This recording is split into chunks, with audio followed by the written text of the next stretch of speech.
Hello guys, this is a guide for High Roller Warlord or Longsword enjoyers. This guide will cover certain points as skills, perks, parrying, positioning, and dodging after parrying. Start off, you'd want to have these perks and skills. If your movement is about 295 or even 292, 293. But if you don't have that movement speed and you have something lower, like 285 or around that, I would suggest replacing counterattack with barricade. Since this is a very movement speed reliant fight and you would get hit by the explosion if you don't have enough movement. I also would like to add that the explosion after blocking or parrying is based off of how many minions Warlord has absorbed.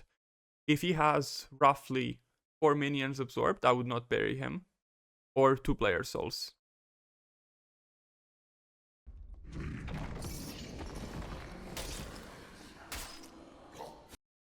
First of all, to parry the guardsman, you'd want to have your tip of the blade in the way of the dagger. To do that, press your cursor roughly on the left of his shoulder. You can aim it a bit lower than what I do here as well, and it would still work. But keep in mind that is also based if the guardsmen are situated on that little ledge or not. If you're on the same level with them, is what I'm trying to say.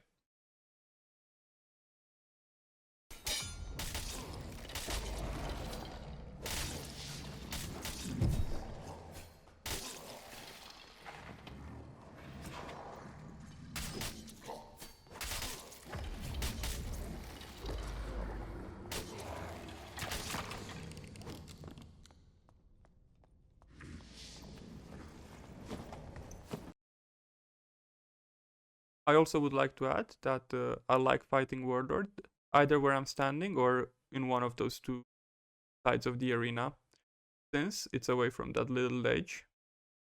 And that is because one of the attacks that Warlord does can hit you if you are on a higher elevation than him.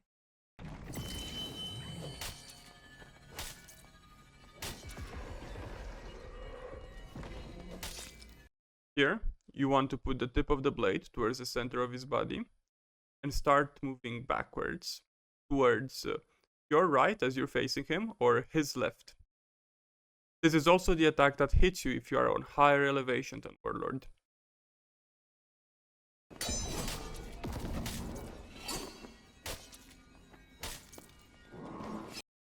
Here what I like to do is crouch and put the tip of the blade kind of in the handle. But crouching is not necessary. And I dodge right again.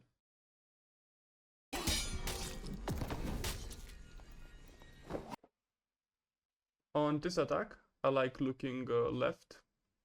This is one of the easiest attacks to parry from Warlord, so you'll get the parry regardless. And you dodge to the right again.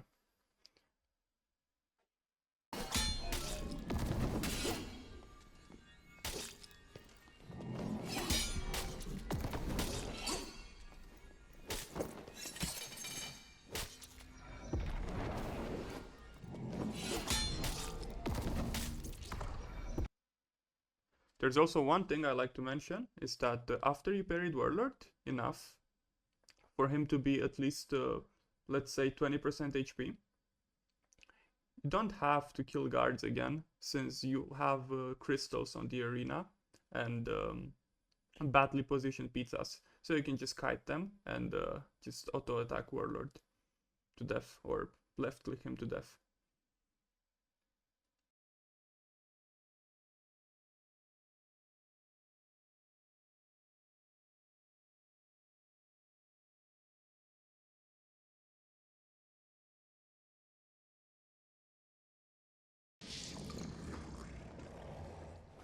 Longsword control, boys. Longsword control.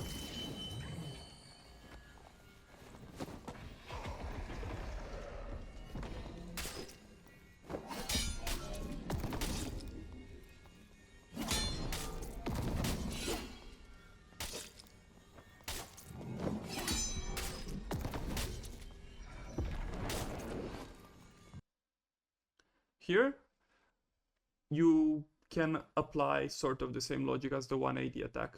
You put the tip of the blade, this time towards the outer part of his body. And when you feel like it's about to hit it, you start moving backwards towards your right or his left side.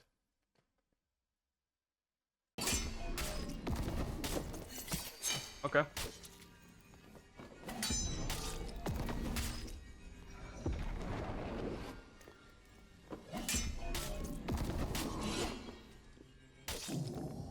Easy one phase.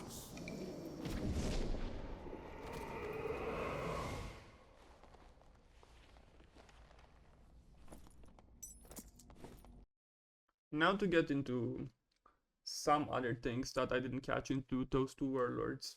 There's this attack that I didn't show how to parry, where you kind of have to look above his shoulder in a way, towards the top right of his shoulder. I would suggest skipping this attack entirely and just dodging it if you don't feel comfortable parrying it. Now here comes the question, what do I do, Shu, if I dodge to the right and he does an attack that would hit me to the right? Well, that's when all that movement speed comes in. As you can see right here, you dodge it in time right after the explosion. In general, Warlord is like a trial and practice. I would suggest for players that are not really acquainted with Warlord to try to do him in normals a couple of times, just to set grounds for HR. And yeah. And as a side note, if you have trouble identifying attacks, this is the 180 attack from a combo. You can see the attack from his blade being pointed to the right of your screen. And this is the other attack, which also hits you if you're towards his right. You can see that by his blade being pointed towards the top left of the screen. That just about covers it, guys. I'm new to making guides, but if you enjoyed them, you can find more of me on Twitch. I stream every week, roughly after 5 p.m. Eastern European time. And I thank you for watching, and I'll see you guys later. Bye bye.